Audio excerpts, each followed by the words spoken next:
often. You are absolutely unrelenting, and that's the spirit that is America. So we thank you for your time tonight.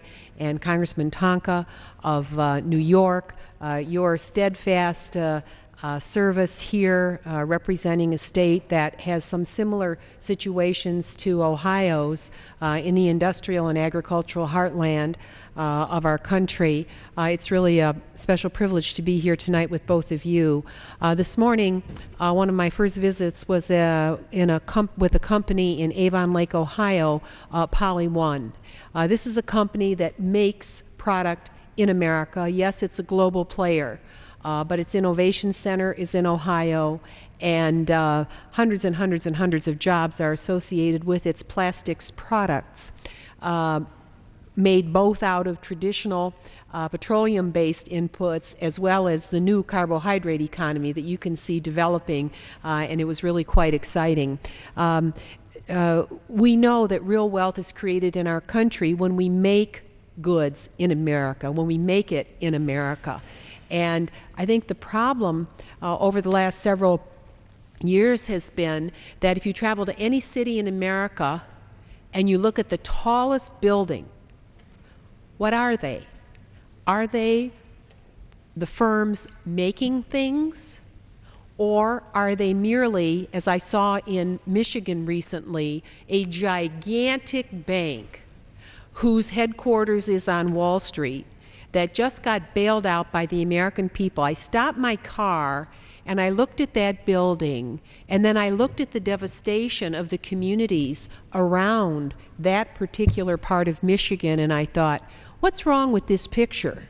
Basically, this institution has sucked up the wealth of neighborhood after neighborhood and left rubble in its way.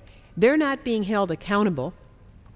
And yet I see companies like Poly One trying to make it in a global economy and with a very unfair set of trade practices, closed markets around the world, currency manipulation, intellectual property theft.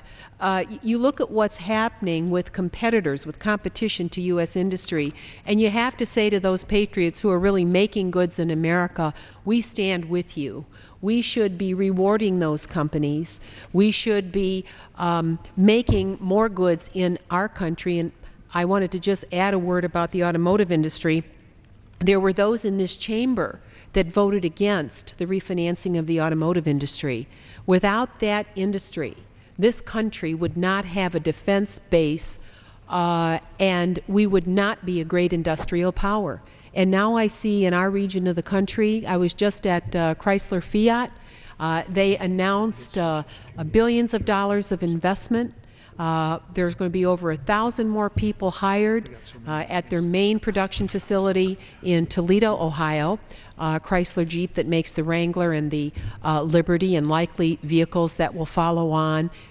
The feeling inside that plant of people who have given their lives to keeping America competitive and to manufacturing a label that is known throughout the world. It was a wonderful day to be there.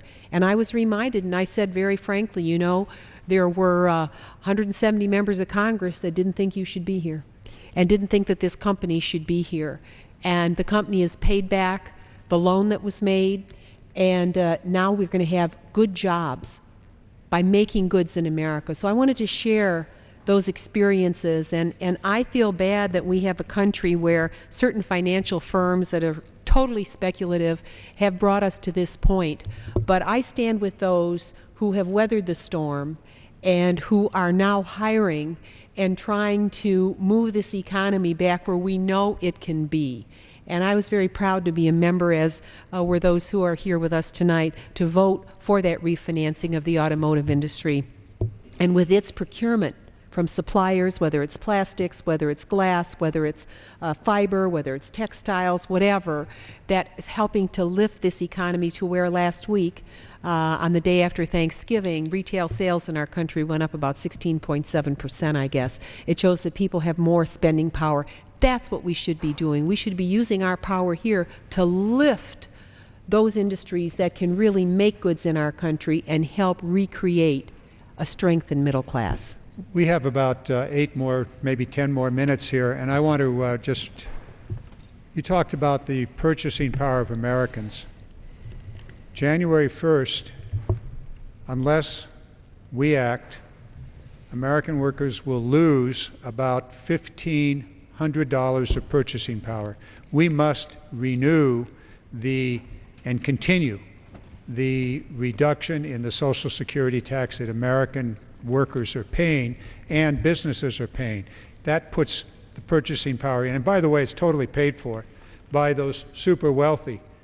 3.5% increase on their taxes over $1 million a year. So it's totally paid for. It's part of the American Jobs Act. I was just talking to Mr. Tonko, and it came about because of what you said about those men and women that have spent their lifetime working here in America. And I want to end on this between the three of us.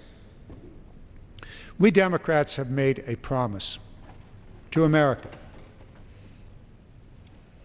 It's not a contract, it is a promise. It's a pledge. And that pledge is to protect Social Security and Medicare, two of the most fundamental American programs, both of which are at risk of being significantly modified or, in the case of Medicare, destroyed by our Republican colleagues. And I want to make it very, very clear and get the comments from my two colleagues here about our commitment to these programs. Social Security is the bedrock foundation for every American's retirement. And given the way the stock market gyrates because of those financial institutions and the games they play, you can't count on your 401k. But here's the promise to America. From the Democrats, you will always be able to count on Social Security. This, if they want to fight about it, then this is a fight we will have and we will win. And on Medicare, millions of seniors are not in poverty today and alive today because they have Medicare insurance. Fundamental American program. Mr. Tonko, well, please. I think you highlight some of the major difference and disagreements that have highlighted the debate on the Hill here in Washington between the two parties. And I would suggest it's probably some of the reasons that the super committee could not come to consensus, because we have called upon an outcome that is fair, balanced, and bold, that we will not allow for the payment of the price tag on further continuing tax cuts for millionaires and billionaires to be paid for by cuts to Medicare. And there were those who fought Social Security at its inception and have fought it for 76 years and want to deny it. And it's about making certain that there is an underpinning of support for our elderly as they grow into what is a longer lifespan. We have to have measures in place that enable there to be a quality of life that provides economic vitality, economic balance for those who move into their retirement years. And I think that when we look at some of the measurement of Medicare, for instance, where it's about 5% of the GDP, much more modest than private sector health care is to GDP. And here's a program that has worked tremendously well. Can it be made better? Absolutely. That's where we stand. Make it better, make it more secure, make it more sustainable. But do not deny the masses of this country who have prospered, who have been strengthened, who were lifted by programs like Medicare and Social Security.